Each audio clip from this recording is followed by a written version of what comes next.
Someone left a comment a few weeks back mentioning a name I'd honestly forgotten was even in the Bible, and I looked it up right after reading it, and I haven't stopped thinking about it since.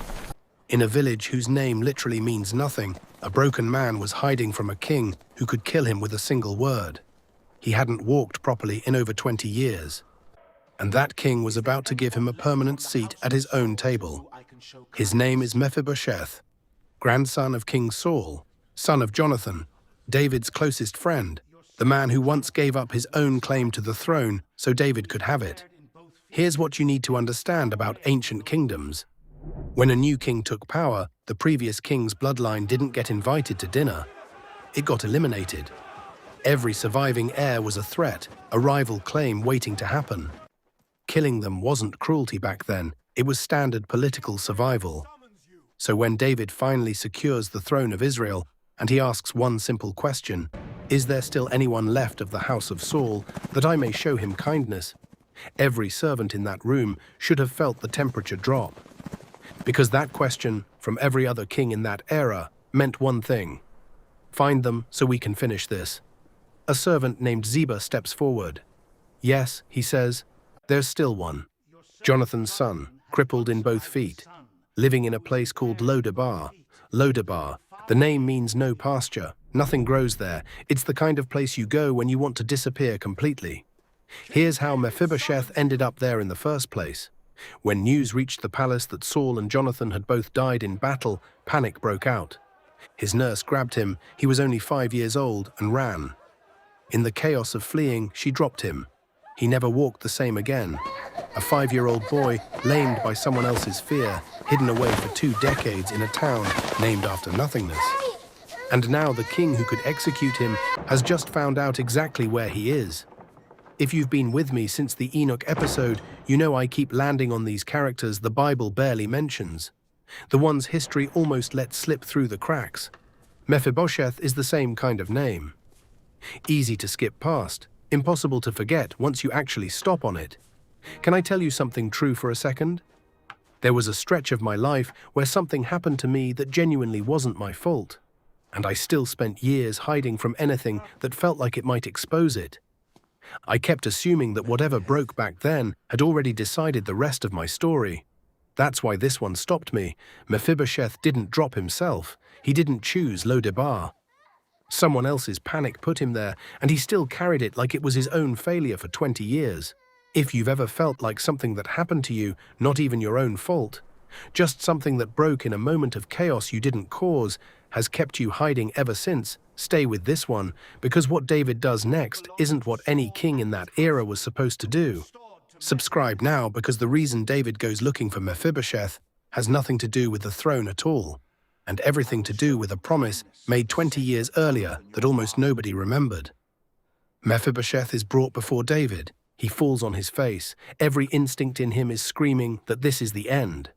"Do not be afraid," David says. "That's the head fake, not a death sentence. Kindness.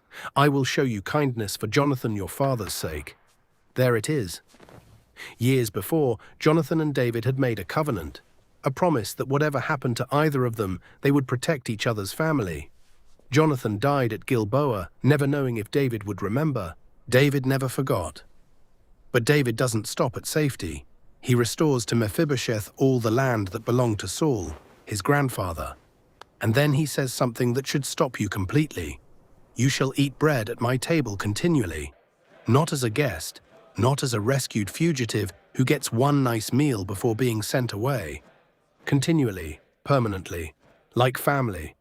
Mephibosheth's response tells you everything about how impossible this feels to him. "What is your servant, that you should look upon a dead dog such as I?"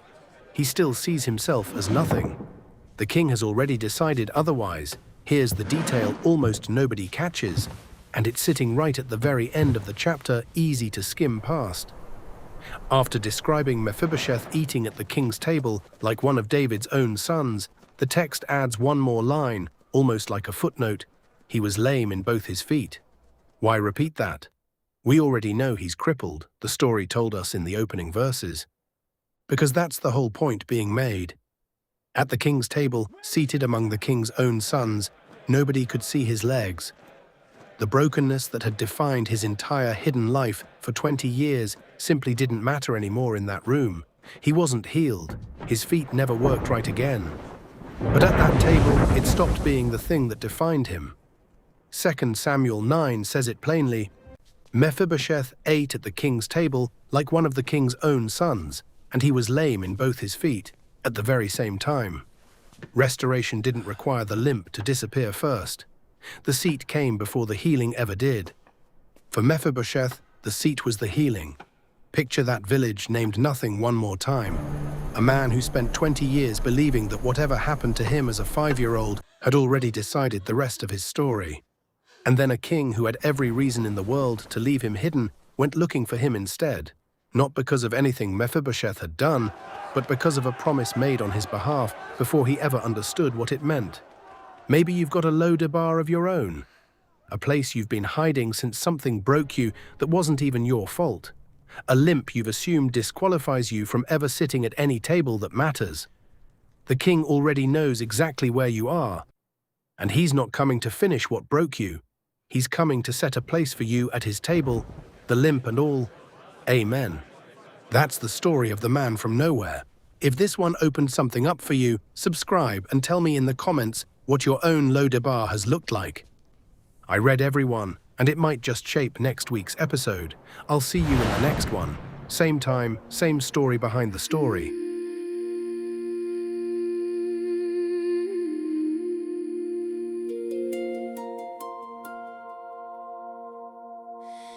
In a forgotten place where broken stories hide, a wounded son was waiting with nowhere left to run. He carried someone else's war, he carried someone else's name, but somewhere in the palace a king remembered him.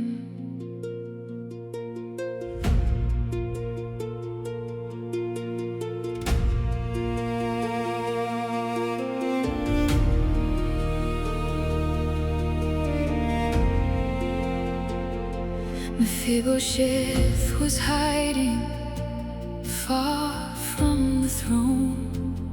In the dust of Lo Debar, he learned to live alone.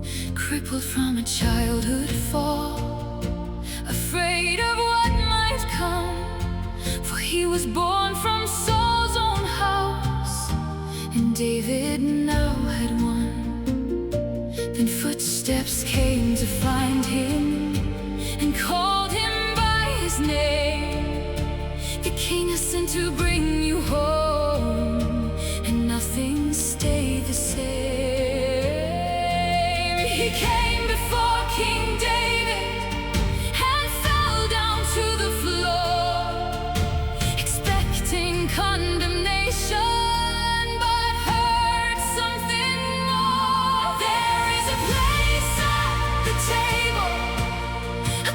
Prepared for you, not because you're worthy, but because the king is true. Come out from where you're hiding, you don't belong there anymore. Grace has called you by your name and opened up the door at the table, at the table.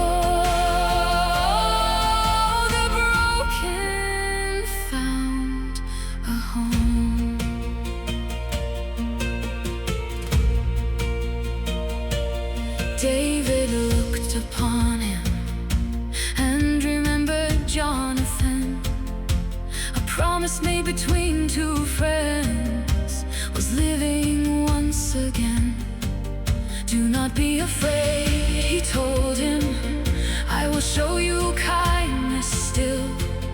I'll restore what once belonged to Saul, and you will eat here at my table. Mephibosheth could hardly believe the mercy he had heard. He came expecting judgment, but the king gave him his word. There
carrying scars, but sitting with the king.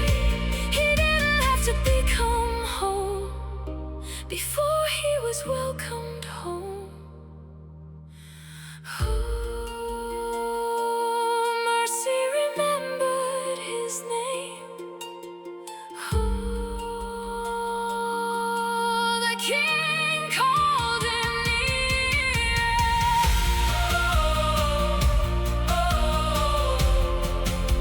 And every day thereafter, when Mephibosheth took his place, the table covered what was broken, and the king looked on him with grace. From Lo Debar to the palace, from hiding to belonging, from fear of the king to eating beside him. There is a place at the table. The king is calling you. Your scars cannot disqualify what mercy chooses to do. Come out from where you're hiding. You don't belong there anymore. The king already knows your name, and grace has opened the door. At the table, at the table, there is still a place for you. He thought the king would condemn him. Instead, the king called him family. There is a place